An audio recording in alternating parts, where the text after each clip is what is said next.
pada hakikatnya pasien HIV/AIDS itu ada 3 masalah utama ya. Yang pertama adalah problem psikologis, yang kedua adalah gangguan nutrisi yang memicu terjadinya wasting syndrome, dan yang ketiga adalah munculnya infeksi oportunistik dan malignansi, yang inilah yang akan mampu mengantarkan pasien ke pintu gerbang kematiannya, biasanya begitu.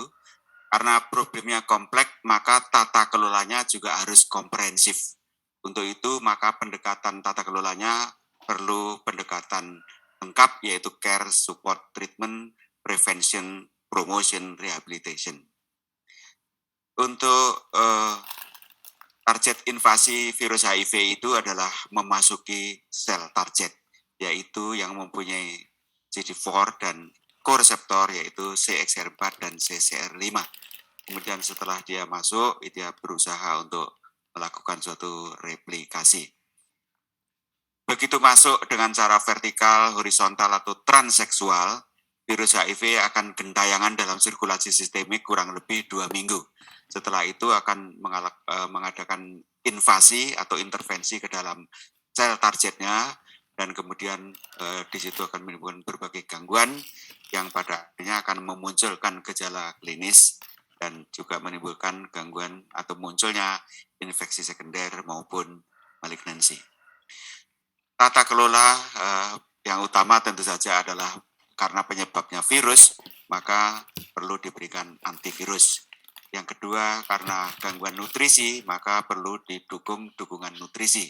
Yang ketiga, karena ada infeksi oportunistik perlu segera juga diberikan. Semua diberikan secara paralel, dan itu tidak cukup, tetapi juga tata kelola mentalnya juga harus diperhatikan.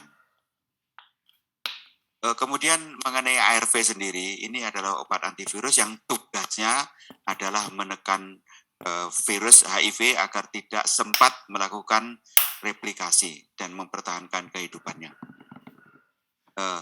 Kepatuhan sangat penting, tadi sudah disampaikan oleh Dr. Muklis dan Dr. Armen, bahwa kepatuhan ini sangat berdampak atau linear dengan keberhasilan terapi, baik secara klinis maupun secara biologis.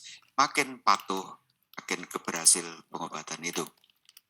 Kemudian sebelum pengobatan ARV, tentu saja ada suatu pendekatan atau diskusi antara dokter yang akan memberikan dan juga dengan pasien yang akan menerima tersebut, dijelaskan apa peran ARV ini, cara minumnya bagaimana, dosisnya berapa, efek sampingnya bagaimana, kemudian berapa lama harus diikuti. Menurut WHO yang kemudian diikuti oleh Kemenkes Republik Indonesia, pemberian ARV itu mengalami perubahan sesuai dengan perkembangan zaman. Dulu di awal hadirnya HIV/AIDS di Indonesia, yaitu mulai tahun 1989, yang kemudian menjadi sangat populer pada tahun 2004, yang mana saat itu kami mulai mendirikan UPP Rumah Sakit Dr. Stomo, yaitu tanggal 4 bulan 4 2004. Saat itu pasien HIV di Surabaya neglected. Pasiennya melimpah ruah, kamarnya hanya 2, sehingga saya dengan Dr. Bram dan tim itu dulu ya sangat prihatin sekali melihat perkembangan itu, sehingga kita meminta kebijakan direktur dan agak sedikit memaksa begitu, ruangan UPP itu kita pakai untuk rawatan HIV. Sekali lagi tanggal 4 2004. Alhamdulillah pada saat itu respon pasar ada yang negatif, ada yang positif. Yang memberikan respon negatif umumnya adalah teman-teman relawan itu memprotes kami, loh Dr. Nasruddin itu melakukan diskriminasi.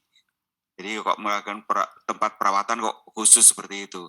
Tapi setelah melihat fasilitasnya VIP, tapi tarifnya tarif biasa, itu baru merasa itu tersanjung.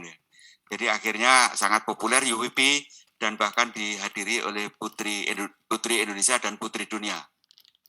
Jennifer Haskin dan Artika Sari saat itu hadir di sana. Sejak saat itu sangat populer UPP, HIV sangat populer, dan kemudian mitra kita dari Jawa Pos itu menyumbangkan ARV pertama. Nah, itu bagian sejarah. Setelah itu saya ditarik Pak Rektor ke kampus C untuk memimpin suatu institusi.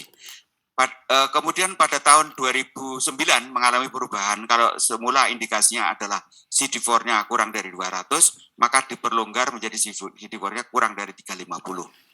Kemudian pada tahun 2013 mengalami perubahan lagi sesuai kebijakan WHO, yaitu bila ARV boleh diberikan bila CD4-nya kurang dari 500. Kemudian 2015 mengalami perubahan kebijakan lagi oleh WHO dan diikuti oleh pemerintah Republik Indonesia, yaitu asal diagnosis HIV ditegakkan, maka ARV diberikan tanpa melihat CD4 maupun viral load. Kemudian ya alhamdulillah bahwa akhirnya ARV ini menjadi tersedia, awalnya tersendat-sendat dan dulu impor. Sekarang ini kami merasa sangat senang dan tentu saja adik-adik sekalian dipermudah semuanya karena ARV sudah diproduksi juga di Indonesia oleh pabrik yang ada di Indonesia, yaitu oleh PT Kimia Farma, cukup lengkap. Sehingga pemberian ini asal diagnosis sudah ditegakkan, kemudian dipertimbangkan ada tidaknya infeksi oportunistik, maka kemudian itu kita bisa menetapkan kebijakan ARV mana yang diberikan, kapan memulainya, gitu ya. Kemudian jadi pada hakikatnya pemberian ini diperlonggar sekarang, ada virus HIV ditegakkan, maka ARV itu boleh dimulai. Kemudian ada beberapa pertimbangan-pertimbangan. Pertimbangan tersebut adalah mengenai infeksi oportunistik dan juga keadaan pasiennya. Jadi kalau ada anemi dan sebagainya diperbaiki aneminya dulu ya. Kalau kondisinya sangat lemah ya diperbaiki dulu. Kalau ada infeksi sekunder diperhatikan, misalnya TBC. Nah itu ARV dimulai setelah OAT-nya selesai, jadi setelah 2 minggu. Kecuali bila ada TB dan CD4-nya kurang dari 50, kurang dari 2 minggu, ARV segera diberikan juga. Demikian juga kalau ada infeksi CMV maupun diare karena Cryptococcus ini juga harus disegerakan pemberiannya. Kemudian bagaimana dengan pilihan terapinya? Jadi tujuan pemberian terapi ARV ini pada hakikatnya adalah untuk menekan morbiditas dan mortalitas. Pada saat kami mulai menangani pasien AIDS di Surabaya, dulu hampir semuanya sudah stadium 4. Jadi rata-rata pasien itu ditemukan di pinggir jalan, diantarkan oleh polisi ke rumah sakit. Karena itu neglected rata-rata saat itu. Jadi viral load-nya itu karena stadium 4, rata viral load-nya 100.000 kopi virus per cc darah.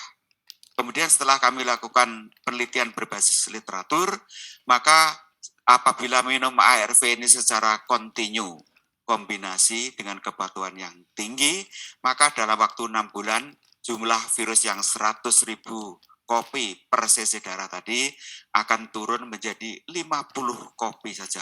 Bukan 50